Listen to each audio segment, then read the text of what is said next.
தமிழக சட்டசபையில் துரோகி யார் என்பது தொடர்பான காரசார விவாதத்தில் அமைச்சருடன் ஏற்பட்ட மோதல் காரணமாக தேமுதிகவினர் வெளிநடப்பில் ஈடுபட்டனர்.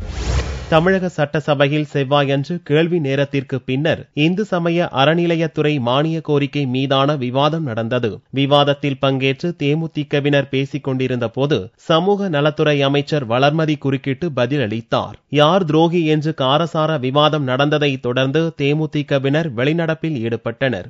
எங்களை பார்த்து ஒட்டுமொத்தமாக எங்களை பார்த்து துரோகிகள் என்று சொன்னார். அதற்கு நாங்கள் எழுந்து மறுப்பு சொல்லிக் கொண்டிருக்கின்ற பொழுது எங்களுடைய தலைவர் கேப்டன் அவர்களை பார்த்து துரோகி என்றும் துரோகம் செய்தவர் என்றும் பேசினார். இதை நாங்கள் வன்மையாக கண்டிக்கிறோம் என்று வெளிநடப்பு செய்திருக்கின்றோம். முன்னதாக தான் கொடுத்த சிறப்பு கவன ஈர்ப்பு தீர்மானங்களை சபாநாயகர் எடுத்துக் கொள்ளவில்லை என்றும் போலீஸ் துறை மானிய கோரிக்கை மீது பேச வாய்ப்பளிக்கவில்லை என்றும் கூறி புதிய தமிழகம் கட்சித் தலைவர் கிருஷ்ணசாமி வெளிநடப்பில் ஈடுபட்டார்.